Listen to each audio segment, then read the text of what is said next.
PetLab. In 2001, the sports scientists Paul Holmes and David Collins proposed a 7-point mental imaginary program for athletes, represented by the acronym PERLAT. Here's what it stands for, along with a blurb of how an athlete, say a baseball player, might use it to improve his swing. Physical, mentally simulate every movement necessary to swing the bat perfectly. Environment, imagine the light illuminating the field, the roar of the crowd. The task, imagine not only the swing, but what we are swimming at. Feel ball coming. Task, imagine feel ball coming. Timing, simulation, the time. Simulate the time it would take to complete the swing in real life. Learning, adjust the imaginary as you improve to reflect your progress. Emotion, feel the big movement, the pangs of nervousness, your heart racing. Perspective, experience the mental imaginary in the first person. Each component of the program is intended to make an athlete's mental imaginary more precise so that it more closely resembles the physical experience. Collins believes that the more accurate the simulation an athlete conceives, the better the resulting brain activity will map onto the brain regions used for the real thing. The PERLAT method or variations of it is the standard for motor imaginary regimen in sports. So the obvious question is, does it work? In a study of 34 golfers with at least 10 years of experience, researchers tested the PERLAT method to see whether it could improve performance. The challenge was to hit the golf ball out of the bunker or onto the green as close as possible. Okay, the golfer's score was derived from the average of 15 shots. Mental imaginary does work, not as much as physical practice. After 6 weeks of practice, the golfers returned to the course. Again, they took 15 shots from the bunker. Okay, this is a physical practice. Physical PERLAT and physical practice control group. So, if you don't practice, your skills fall down. If you have physical practice, it is better than just thinking. But if you can thinking and both thinking and have physical practice, you get the highest score. Insight from the stroke. Joe suffered a catastrophic stroke, leaving her disabled to the point at which he felt like an infant in a woman's body.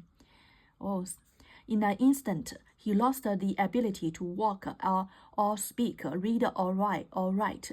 Over the next 8 years, with intensive training and a commitment to rehabilitation, he regained all the functions that had been taken from her. In Taylor's wonderful book, My Stroke of Insight, he details one technique that he believed was instrumental to her recovery. Imaginary has been an effective tool for regaining physical functions. I am convinced that focusing on how it feels to perform specific tasks has helped me to recover them more quickly. I had dreamed of skipping up steps every day since the stroke. I held a memory of what it felt like to race up the steps with abandon.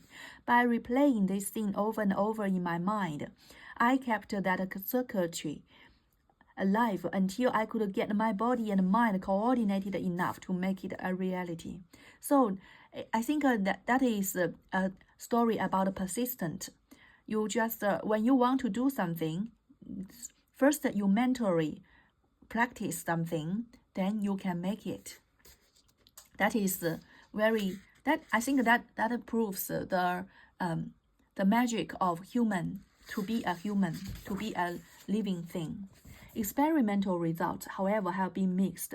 Some small studies have claimed that mental rehearsal helps in motor recovery after stroke.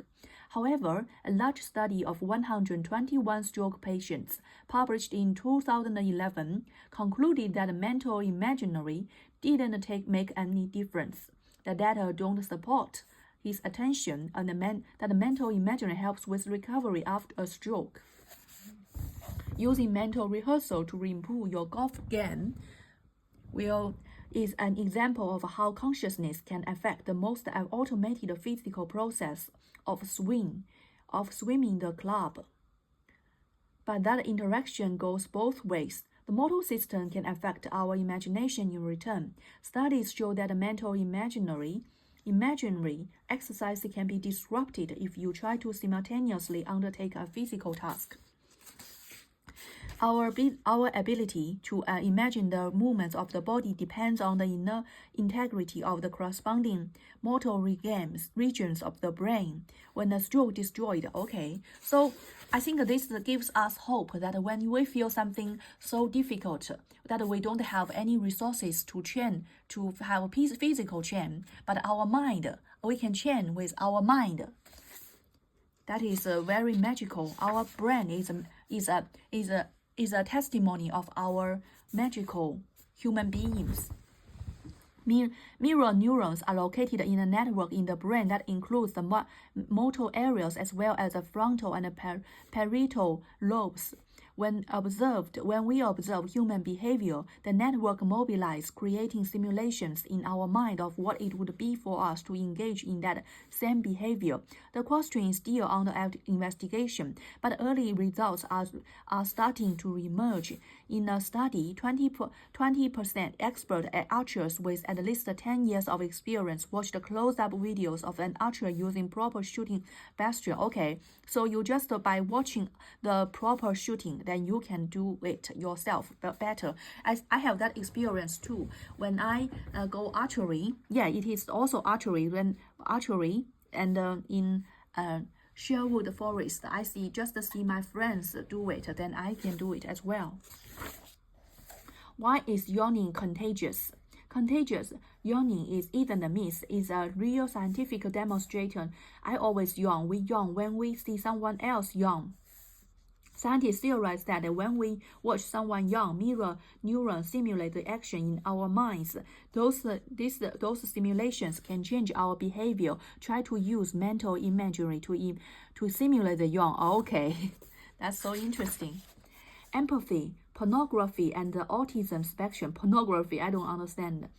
Maybe empathy is a capacity to sense another person's emotion. Phrases like "I feel for you," "I feel your pain" are expressions of empathy.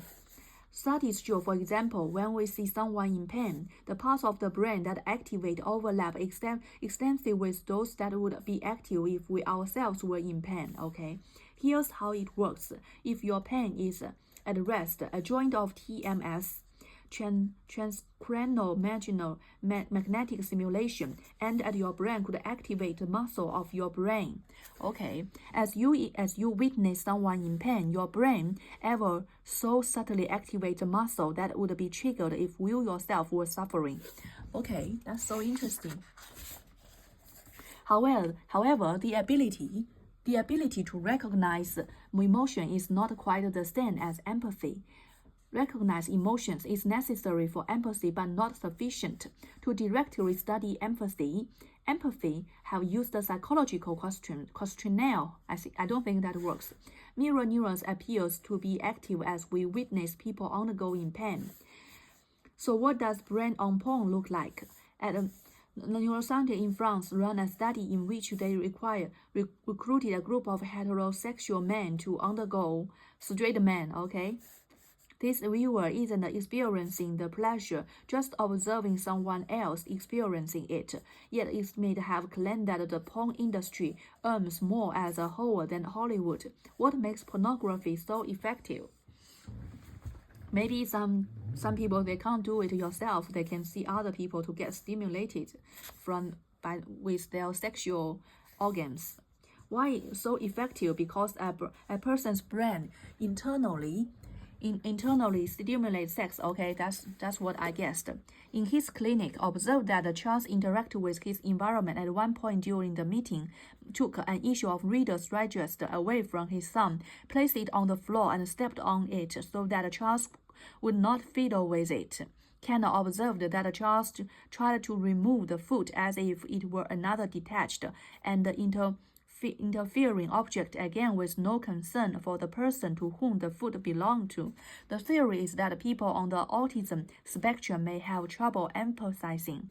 Okay, my brother has autism. On psychological psychological test of empathy, they score significantly lower than control objects. Okay, autism people, they don't have mirror neurons, I guess. Let's check whether I guessed right. It appears that the same thing happens with pleasure. In one study, psychologists measured that heart rate and skin conductance response as people with Asperger's syndrome looked at erotic pictures. So I think autisms don't like watch porn. Erotic pictures, a typical reaction to pornography would be a rise in the skin conductance as well as a faster heartbeat. However, the psychologists show that people with Asperger's don't respond that way. Yeah, because I don't have. When I watch, it may still be only a theory, but it shed light on just how powerful unconscious mental simulation may be influencing the way we think and feel. Whether or not they are involved in autism, mirror neurons do help create our sense of empathy, an attribute that we hold dear as part of the human nature. By instinctively stimulating the experience of others, we acquire essential information about them, as well as ourselves, as it shapes our own conscious development. Like a mental imaginary of golfer might indicate before a tournament, these internal simulations change us, but there is no crucial difference. So you just a mental imaginary of a golfer. You don't have to practice it yourself. You don't feel tired, and you don't have to pay for the field.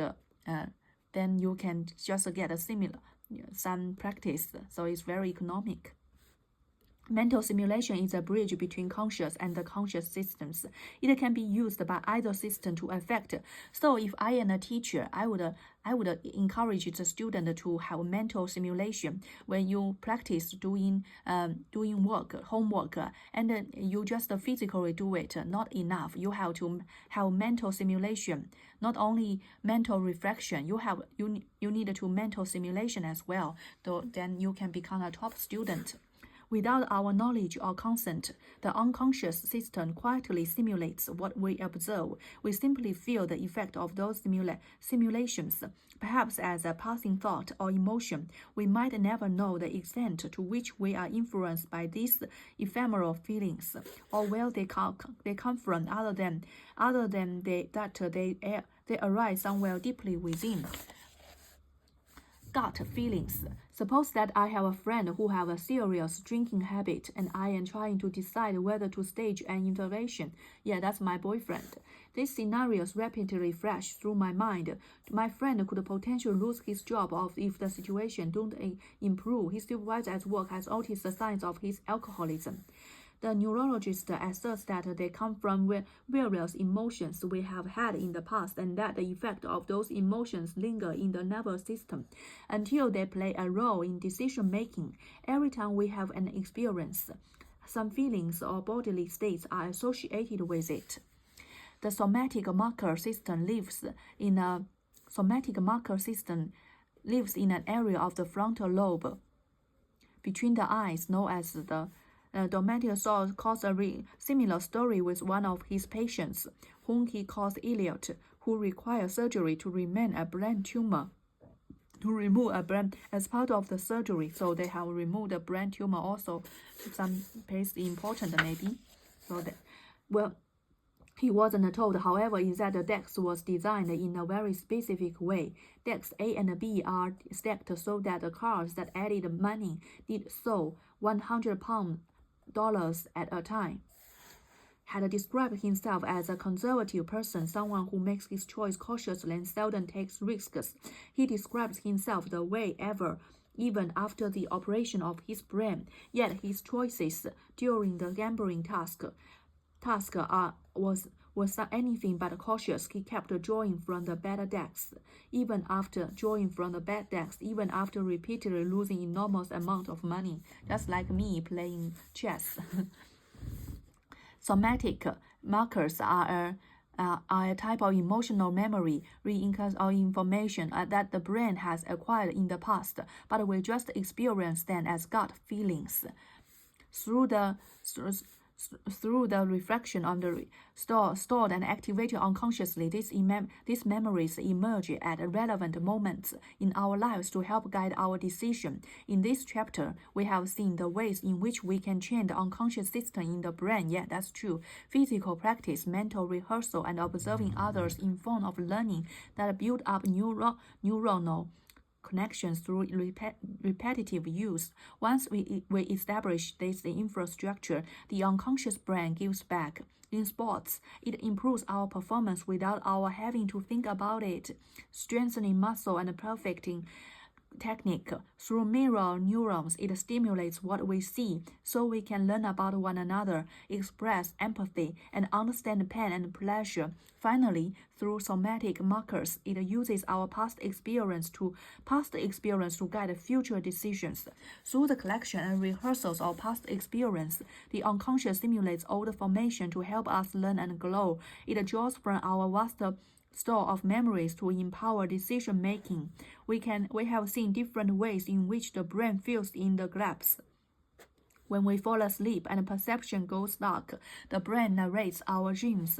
When we lose our sight and endure neurological injury, the brain reconstructs our world through other means, even by concocting hallucinations. When recalling memories to guide decision making, the brain is equally vigilant in trying to create a complete narrative. The logic of a dictates that gaps in information to be filled by drawing from context from memory. But what if the gaps were not in perception, but in memory itself? In perception, but in memory itself, how could the unconscious fill a hole that in the very store of the information? It depends on to decrease its stimulation. As it turns out, the brain can make up its own story.